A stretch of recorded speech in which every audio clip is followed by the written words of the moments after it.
Sesungguhnya saya mengetahui dan telah mendapatkan kabar bahwa upaya untuk melakukan politisasi dan menjadikan saya sebagai objek di dalam berbagai putusan Mahkamah Konstitusi dan putusan Mahkamah Konstitusi terakhir maupun tentang rencana pembentukan Majelis Kehormatan MK telah saya dengar sebelum Mahkamah Konstitusi MK terbentuk. Jadi saya ulangi, telah saya dengar jauh sebelum Majelis Kehormatan MK terbentuk. 2. Namun, meski saya sudah mendengar ada skenario yang berupaya untuk membunuh karakter saya, tetapi saya tetap berbaik sangka. Baik, di sini Gus Romi sudah bergabung. Gus Romi, saya ingin Anda mengomentari pernyataan dari Anwar Usman tadi bahwa ini adalah upaya untuk mendegradasi dirinya dijadikan objek politisasi dan adanya pembunuhan karakter. Apakah ini upaya yang dilakukan oleh lawan politik, terutama yang tidak suka atas majunya Gibran?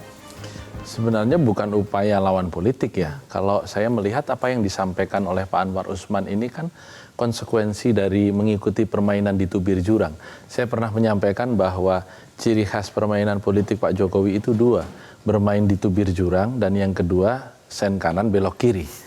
Jadi ini dua yang sekarang kecemplung jurang. Saya bilang kalau kita tidak hati-hati ngikutin permainan di tubir jurangnya Pak Jokowi, kita yang kecemplung. Jadi Pak Anwar Usman sudah kecemplung. Oh, jadi korbannya Pak Jokowi maksudnya?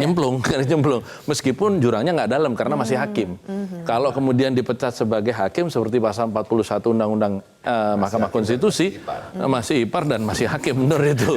Jadi ya jurangnya ya inilah 5 meter gitu. Jadi masih oke lah begitu. Jadi ini yang memang banyak menelan korban permainan di tubir jurang ini. Karena yang kita ikuti itu pemain politik yang saya katakan paling ulung setelah reformasi ini, yaitu Pak Jokowi.